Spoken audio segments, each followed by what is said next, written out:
ధర్మ జిజ్ఞాసులకు శుభాశీస్సులు. నేడు చెప్పబోయేటటువంటి అంశము నైవేద్యం గురించి. ప్రాచీన శాస్త్రాల్లో, ఆగమ శాస్త్రాల్లో నైవేద్యం యొక్క విశిష్టత ఉంది. నేటి కాలంలో శాస్త్రజ్ఞానం తక్కువ, ఆర్భాటాలు ఎక్కువగా నడుస్తున్నాయి. ఒక దేవస్థానం నిర్మించినప్పుడు ఆ దేవస్థానంలో మూల విరాట్ స్వరూపము ఇలాంటిది, దాని ప్రమాణం ఏమిటి అంటే దాని సైజు, దాని ప్రకారంగా నైవేద్యం సమర్పించటం, ఆ దేవతా సంబంధమైనటువంటి వారికి ఎన్ని ప్రదక్షిణాలు చేయాలి, ఎలాంటివి అన్నీ మనకు ఆగమాలు చెప్తాయి. ఆగమం అంటే అది సాక్షాత్తు నిగమము, ఆగమము అంటారు. నిగమ ఆగమంలో ఇవి ఒక దేవస్థానం యొక్క విషయాన్ని స్పష్టంగా తెలియజేస్తాయి. అలాగే శైవాగమనములని, వైష్ణాగమనములని అనేక ఉంటాయి. సరే, ఇంట్లో ఉన్న విషయాన్ని కూడా మనం గ్రహించాలి కదా, ఏ దేవతకు ఏ నైవేద్యం పెట్టాలి అనేది. ఇక్కడ నివేదన చేయటమే నైవేద్యం యొక్క ఉద్దేశ్యం. ఈ వీడియోలు అందరూ చూడాలి, చూచిన వారు 10 మందికి షేర్ చేయాలి. ఎందుకంటే నైవేద్య విషయాన్ని అందరూ తెలుసుకోవాలి.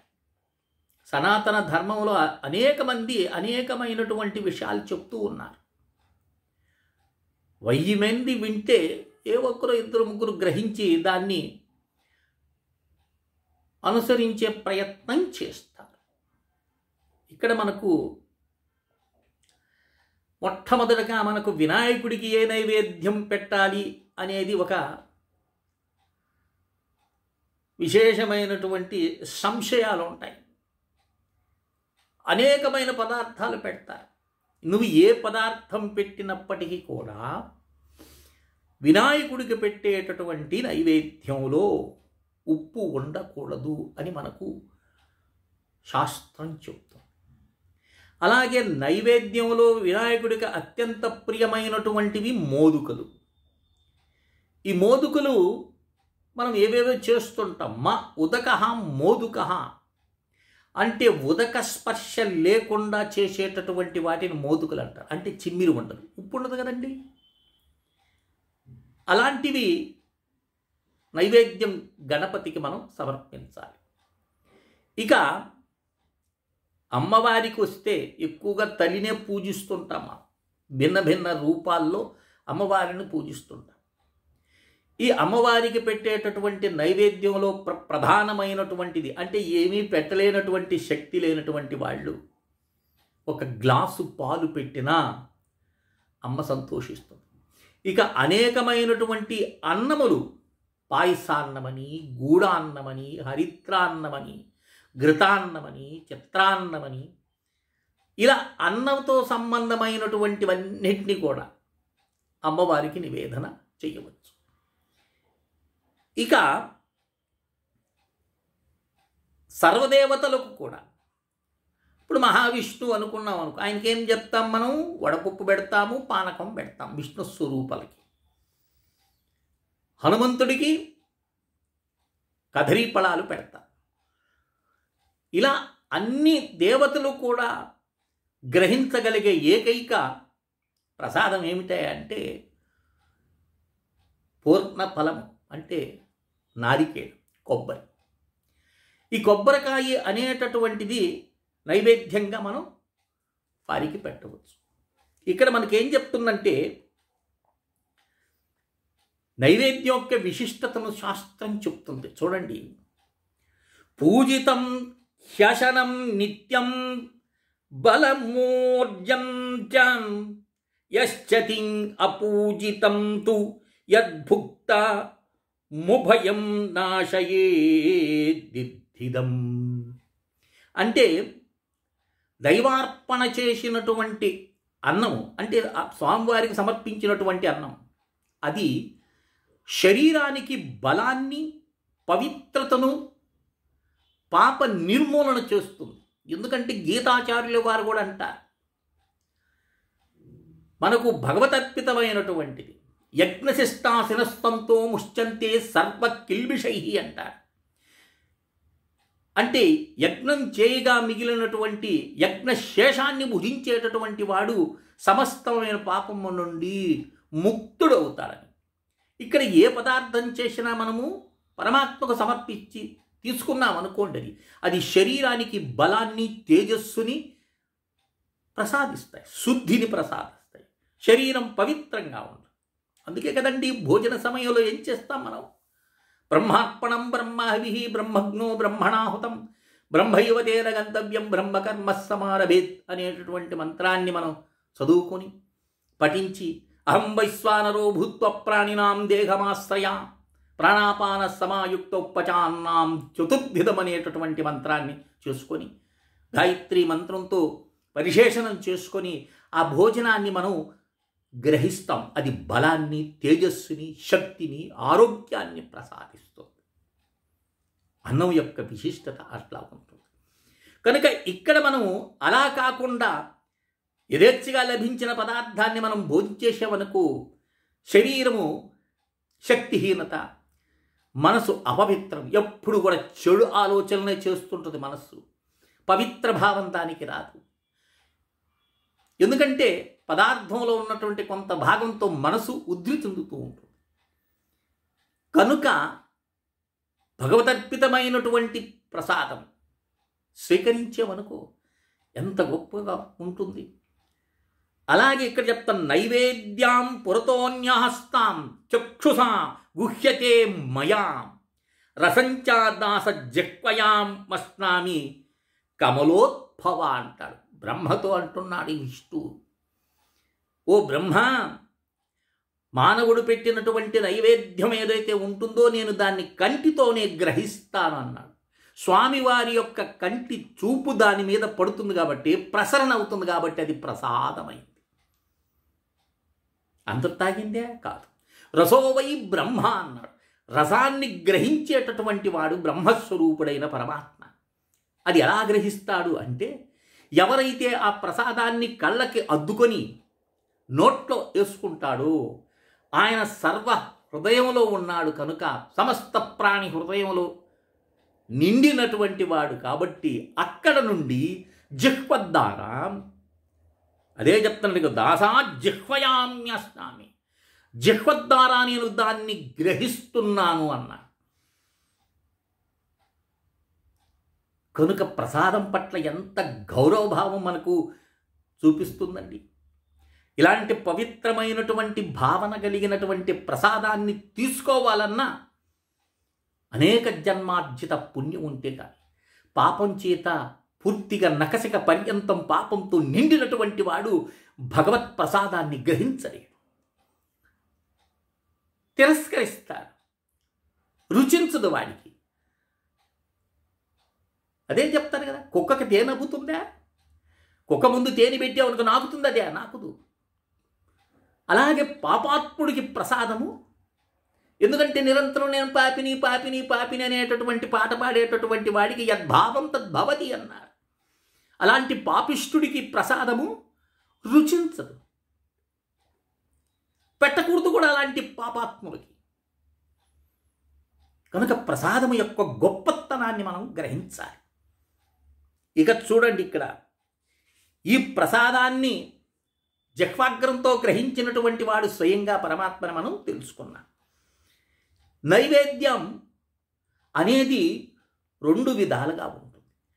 ఒకటి మహానైవేద్యమని, ఒకటి తాత్కాలిక నైవేద్యమని అనుకుంటాం. ఇక్కడ మహానైవేద్యం అనే పదం మనం అందరూ వింటుంటాం, ఇంట్లో కూడా ఆ మహానైవేద్యం ఇచ్చినామండి అని.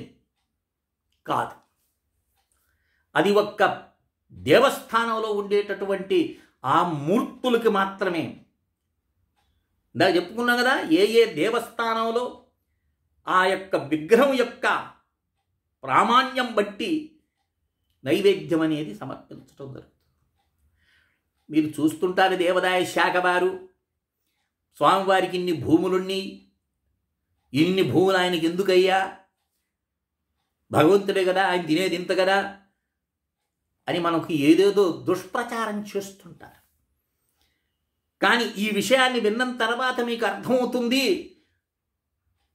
రాజులు అలాగే జమీందారులు ఒక్కొక్క దేవతకు ఇన్ని ఎకరాలు ఎందుకు రాసి ఇచ్చినారనేది మీకు అర్థమవుతుంది. ఇక్కడ చెప్తున్నాడు చూడు, దశద్రోణంతు నైవేద్యం అష్టద్రోణా యథాపివాం దశద్రోణా సంపుణ్యాం మూఢేనేన విధీయతే హితహీనస్య భక్తస్యాం నాత్ర కార్యా విచారణ.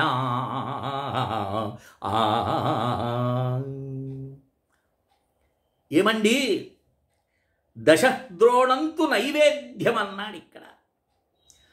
ద్రోణం అంటే 16 సేర్లు. మీరు ఇక్కడ కేజీల్లో లెక్కేసుకోండి. ఈ 16 సేర్లతో ఒక ద్రోణి అవుతుందని, అది ఒక ద్రోణం అంటారు. పూర్వకాలం వాళ్ళకి తెలుసు ఈ కొలతలు, మనకు తెలియదు. మనకంతా కేజీలు గ్రాములు వీటితోనే జరిగిపోతుంది. అంటే ఇక్కడ దశద్రోణం అంటే కనీసము 160 కేజీల అన్నంతో పాటు భక్ష్య భోగ్య లేఖ్య చోహ్య పదార్థములని, అంటే పంటితో తినేవి, జురుకొని తినేటటువంటివి, చప్పరించి తినేటటువంటివి, దంతముల చేత నవిలి తినేటటువంటి ఈ పదార్థాలన్నింటినీ కూడా నైవేద్యం పెట్టి అనేక మంది పృష్టాన్నంగా భోంచేస్తారే, దాన్ని మహానైవేద్యం అంటారు. ఏదో ఇంతుండి ఏదో నైవేద్యం చెప్తున్నారండి అనకూడదు. ఒకవేళ నువ్వు దశద్రోణ నైవేద్యాన్ని పెట్టకపోతే కనీసము అష్టద్రోణ యథాపివా అన్నాడు. 8 ద్రోణ అంటే 128 కేజీల ప్రసాదమైనా అది సమర్పించాలి. శక్తి లేదనుకోండి, ఏదో చిన్న గుడి అనుకోండి, శక్తి లేదు, కనీసం 4 షేర్లైనా ప్రసాదం వండి పెట్టి 10 మందికి పంచాలన్నారు. ఇలా చేసేటటువంటి దాన్ని నైవేద్యము, మహానైవేద్యం అన్నారు. తాత్కాలిక నైవేద్యం అంటే ఏమిటి? ప్రకృతి నుంచి వచ్చేటటువంటివి, ఫలాలు, కాయలు, ఇలాంటివన్నీ కూడా తాత్కాలికంగా వాళ్ళకి, అంటే మనం ఇంట్లో చేసుకునేటటువంటివి తాత్కాలికంగా ఏదో అంత పాలు పెట్టినాం. ఇంట్లో విగ్రహాలు ఉండవు కదండి, ఇంట్లో అన్నీ మనం పటాలు పెట్టుకుంటాం, ఓలో విగ్రహాలు పెట్టుకుంటే అంగుష్ట ప్రమాణమని అంటుంటారు. తాత్కాలికమైనటువంటి నైవేద్యం అన్నాడు. ఈ తాత్కాలికమైనటువంటి నైవేద్యంలో మనం ఉపయోగించేటటువంటిది ఏమిటి? టెంకాయ, నారికేళం. ఈ నారికేళానికి 2 కథలు చెప్తుంటారు. త్రిపురాసుర సంహారం చేసేటప్పుడు, త్రిపురాసురుని జయించకపోయినప్పుడు అందరూ కూడా విఘ్నాధిపతిని నువ్వు పూజించలేదయ్యా, అందుకనే విఘ్నం కలుగుతుంది అని దేవతలు అన్నప్పుడు, విఘ్నాధిపతి నా కుమారుడే కదా అన్నాడు. కుమారుడైనా కూడా ఒక ఆధిపత్యం ఇచ్చినప్పుడు వారిని ఆరాధించటం అనేది ధర్మం అన్నాడు. సరే అని పరమేశ్వరుడు ఏం చేసినాడు? విఘ్నేశ్వరుని ఆరాధించినాడు. ప్రసాద సమయం వచ్చేలేక ఏం నానా ఏం తింటావు అని ప్రశ్నించినాడు. ఒకసారి ప్రశ్నించినాడు, రెండోసారి ప్రశ్నించినాడు. చపల చిత్తం ఉంటుంది కదండి పిల్లలకి. వెంటనే అన్నాడు చూసి, నీ తలకాయ అన్నాడు. మనం అంటుంటాం కదా, పిల్లలు ఏదైనా మనం మురిపంగా అన్నప్పుడు ఏమంటారు వాళ్ళు? నీ తలకాయ అంటారు. అలా అన్నప్పుడు పరమేశ్వరుడు తన యొక్క స్వరూపాన్ని అలా తీసినప్పుడు దాంట్లో నుంచి నారికేళం వచ్చింది.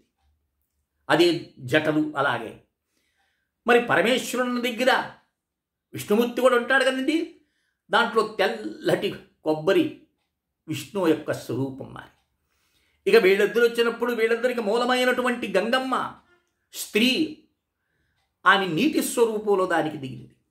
3 కలిస్తే ఏమైంది? నారికేళమైంది. నారి అంటే ఏమిటి? శక్తి. ఆ కలయికతో ఏర్పడినటువంటిది నారికేళమని. మరొక కథ చెప్తారు.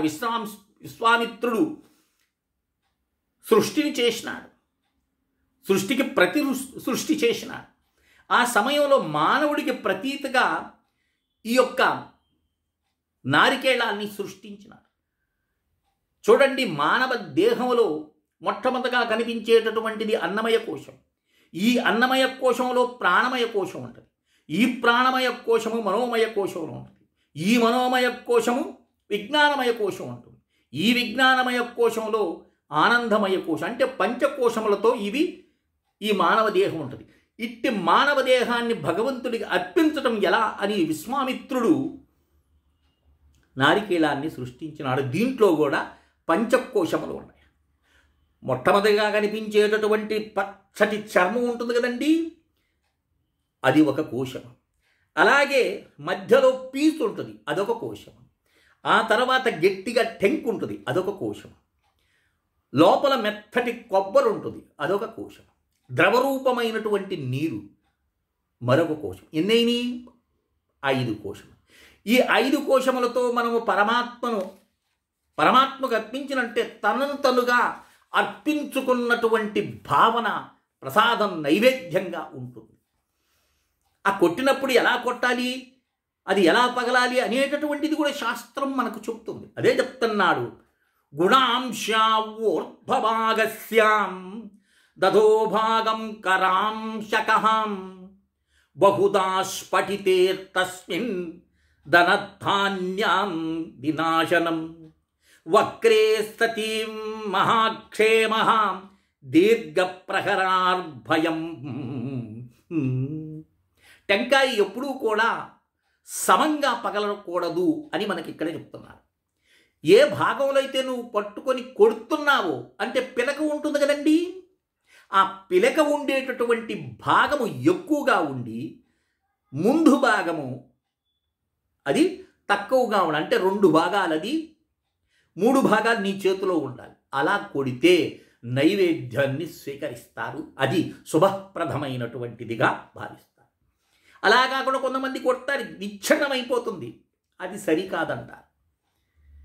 అలాగే సమంగా బలిందండి అని అంటుంటారు, అది కూడా సరికాదు. సరిగా టెంకాయ పగలటం అంటే నీ చేతి భాగంలోకి ఎక్కువగా రావటం, ఆ ముందు భాగం తక్కువగా పగిలినట్టయితే అది పూర్తిగా పరమాత్ముడు గ్రహించే నైవేద్యంగా ఇక్కడ మనం భావించాం. కొంతమంది కొడుతుంటే కుళ్ళిపోతుంది. దీన్ని చాలామంది వేస్తుంటారు, కుళ్ళిపోయిందంటే ఏం చెయ్యాలి అని. కుళ్ళిందంటే కర్తకు ఏదో దోషశాంతి, అంటే కర్త ఆ దోషానికి శాంతి చేసుకోవాలి. ఓ శాంతి అంటే యజ్ఞయాగాదులు చేయమని కాదు సుమా. ఏం చెయ్యాలి? ఏ దేవతకైతే నువ్వు నారికేళాన్ని సమర్పిస్తున్నావో ఆ దేవత యొక్క మూలమంత్రాన్ని 100 సార్లు ఒక మాల జపం చేసేవనుకో ఆ దోషమంతటితో పోతుంది. ఈ విధంగా నైవేద్యాన్ని గ్రహించే పద్ధతిని మనం అందరం గ్రహించాలి. కనుక ఇంట్లో ఉండేటప్పుడు టెంకాయ కొట్టడం ఉత్తమమైనది. మధ్యమం వచ్చి ఏదైనా ఫలాన్ని సమర్పించడం. కానీ నారికేళంతో ఆయన ఎంతో ఆనందిస్తాడు. అదే చెప్తారు, 6 సంవత్సరాలండి వైద్యశాస్త్రం చెప్తుంది. 6 సంవత్సరాలు ఎవడైతే ప్రతిరోజు నారికేళాన్ని కొట్టి ఆ నీళ్లు తాగుతాడో వాడికి ఆయురారోగ్యాలతో పాటు ఐశ్వర్యం కూడా లభిస్తుంది అని మనకు ఆయుర్వేదంలో పండితులు చెప్తారు. కనుక నైవేద్య విషయాన్ని గ్రహించినారు గనుక చక్కగా గుళ్ళకు వెళ్ళినప్పుడు నైవేద్యం పెట్టినప్పుడు ఎంతో భక్తి శ్రద్ధలతో, అంతేగాని కొంత తినేసి ఎక్కడైనా డస్ట్బిన్ వేయటం అలాంటి పిచ్చి పనులు చేయవచ్చు సుమా. ప్రసాదంగా భావించి తీసుకోండి. కొంతమంది ఉంటారు, మేము ఉపవాసం అండి అని అంటుంటారు. ఉపవాసమైనప్పటికీ కూడా భగవంతుని యొక్క నైవేద్యం నీకు చేతిలో పెడుతున్నారంటే ఉపవాసం ఉన్నా సరే నైవేద్యాన్ని స్వీకరించాలి అనే ధర్మశాస్త్రం చెప్తుంది. అంతేగాని మేము ఉపవాసం అండి ఏం తీసుకోము అన్నావా, భగవంతుడి యొక్క నైవేద్యాన్ని స్వీకరించినటువంటి కారణం చేత మహాదోషం ఏర్పడుతుంది. కనుక ఉపవాసం ఉన్నా సరే ప్రసాదాన్ని స్వీకరించటం ధర్మం. ఈ విధంగా నైవేద్యం యొక్క విశిష్టతను అందరూ తెలుసుకొని అందరికీ చెప్పండి. మన యొక్క సనాతన ధర్మంలో నైవేద్యానికి ఉన్నటువంటి గొప్ప విషయాన్ని గ్రహించి ఆనందిస్తారని ఆశిస్తూ శ్రీ విద్యోపాసకులు శ్రీ మండే లక్ష్మీ నరసింహారావు లోకా సమస్తా సుఖినో భవంతు. ఓం తత్సత్, ఓం తత్సత్, ఓం తత్సత్.